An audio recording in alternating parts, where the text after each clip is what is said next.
aming tagalakbay! Mabuhay! Ako si Ashley Durban at nandito tayo ngayon sa Minor Basilica and Metropolitan Cathedral of the Immaculate Conception, also known as Manila Cathedral, na matatagpuan sa Intramuros, Manila. Samahan niyo akong tuklasin ang istorya ng Manila Cathedral. Ang Manila Metropolitan Cathedral Basilica na mas kilala bilang Manila Cathedral ay isa sa pinakamatanda at pinakasikat na simbahan sa Asia. Ito ay utang tinayo noong 1571 gamit ang kahoy, kawayan at anahaw sa ilalim ng pamamahala ni Juan de Vivero.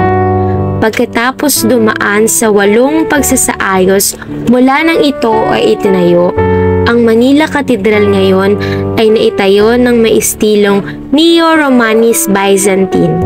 Ang kasaysayan nito ay umabot ng 400 taon.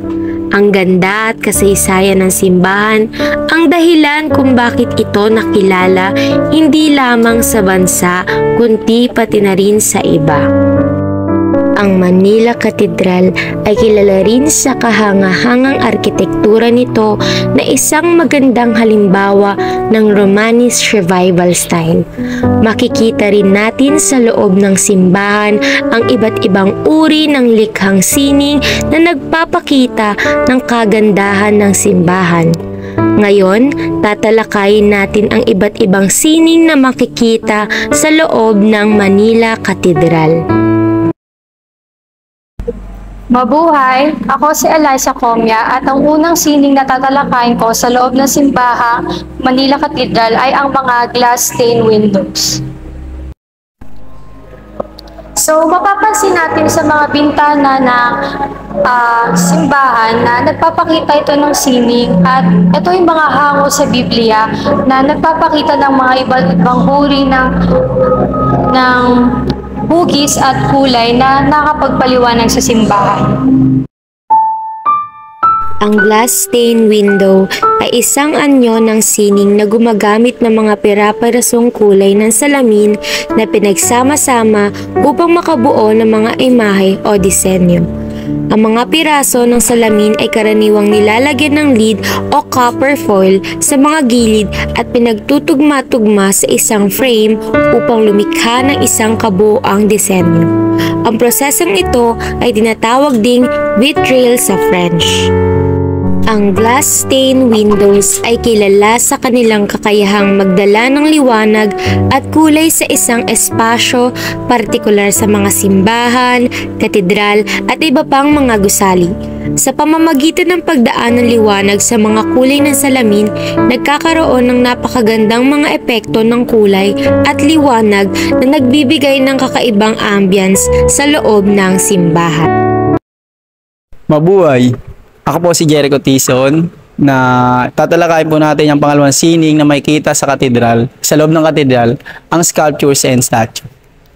Katulad ng mga ibang simbahan, maraming tribulto ng mga santo at Berheng Maria ang makikita rito. So, sa unang sining is makikita natin dito is yung Mama Mary. So, si Mama Mary at ang 4 na angels at ang kanyang korona. So, dito is makikita natin is yari siya sa marmol.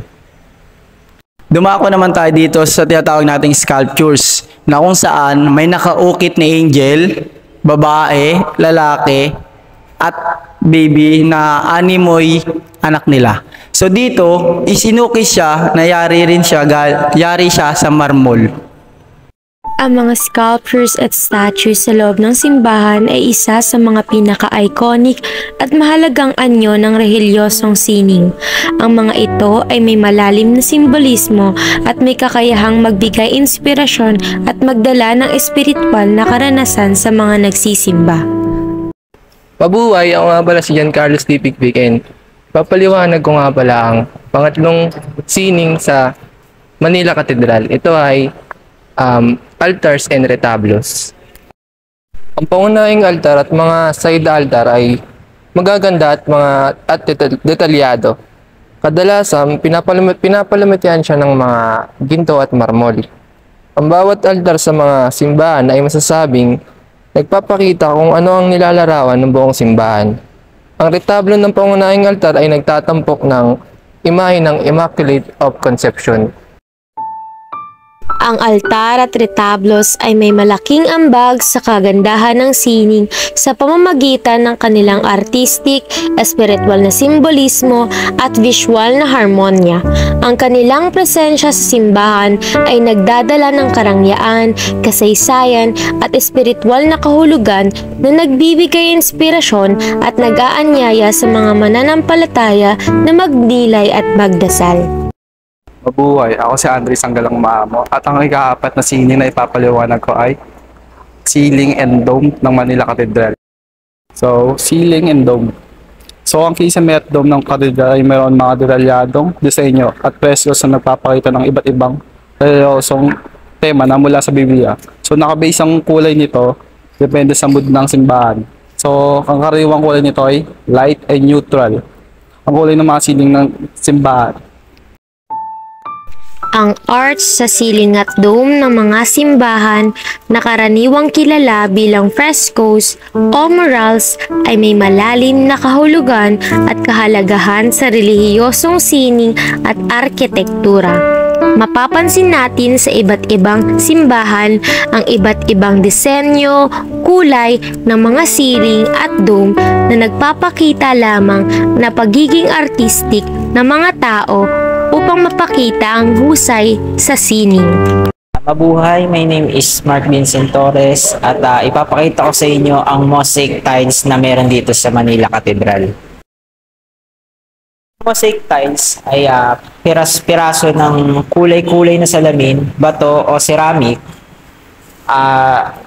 na inaayos para magmukhang maganda. Sa Manila Cathedral Church, ito ay ginagamit upang gawing dekorasyon ang mga pader, sahig at kisame. Ang mga ito ay pinagkakasya ng maayos upang mag-anyo ng mga kakaibang larawan o ugis. Kapag ito'y tinatamaan ng sinag ng araw, kumikinang ito, nagiging makintab sila at tila kumikislap na nagdudulot ng ganda sa Cathedral Church. Isa itong halimbawa ng sining na matatagpuan sa Manila Cathedral Church na tinatawag na mosaic tiles. Ito ay ginamitan ng pira-pirasong mga tiles at kung mapapansin nyo ay isa itong likhang sining na malinis ang pagkakagawa at tila perpekto. Mabuhay! I'm Maria April J. Algidalena, ang isa sa makikitang sining sa loob ng simbahan ng Manila Cathedral ay ang carves and reliefs. Ang kahulugan ng carves and reliefs sa Manila Cathedral ay ang pagsasama-sama ng kasaysayan, relihiyon at artistikong kausayan na nag-aambag sa kagandahan at kahalagahan ng Manila Cathedral. Ang mga ilaw na nakikita natin sa Manila Cathedral ay nagbibigay ng liwanag at kagandahan para upang ma-appreciate ng mga tao. Ang carves ay tumutukoy sa mga ukit o mga larawang inukit mula sa kahoy, bato o iba pang materyales. Ang reliefs ay isang uri ng eskultura kung saan ang mga larawan o disenyo ay nakaangat mula sa mga background nito.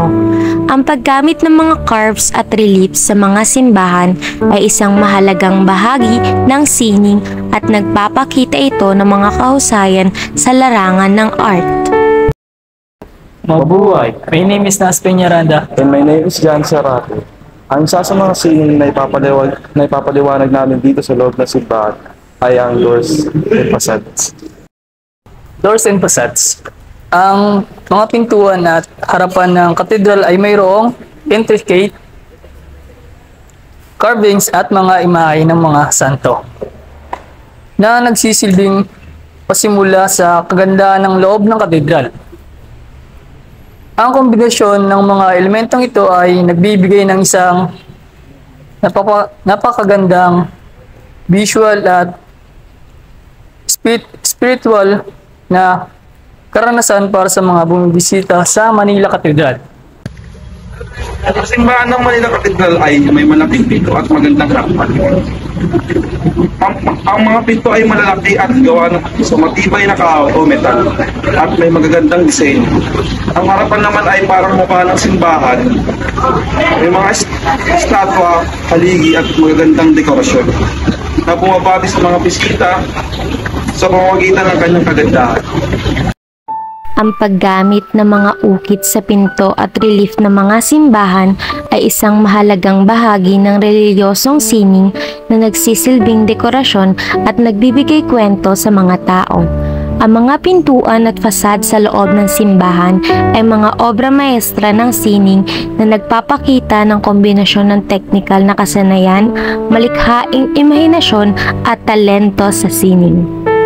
Ngayon ay tapos na nating isa-isahin ang mga likhang sining na makikita sa Manila Cathedral Church. Ang sining ay kadikit lamang ng ating mundo. Lahat ng ating ginagawa ay may pagpapahayag ng sining dahil isa tayong mga talentadong tao. Ang sining ay hindi lamang isang pagpapahayag ng malikhaing kaisipan. Ito rin ay isang mahalagang bahagi ng ating pang-araw-araw na buhay. Makikita natin ito sa ating paligid mula sa mga gusali at likha ng arkitektura o simbahan. Ang sining ay mahalaga sapagkat ito ay nagpapayaman ng ating kultura, nagbibigay buhay sa ating mga komunidad at nagdudulot ng inspirasyon at pagninilay. Sa pamamagitan ng sining, tayo ay nagkakaroon ng mas malalim na pangunawa sa ating pagkakakilanlan at sa mundong ating ginagalawan. Muli, kami ang mga mag-aaral ng BPE 22. Naway may natutunan kayo sa aming paglalakbay at pagtuklas ng sining sa Manila Cathedral Church. Maraming salamat.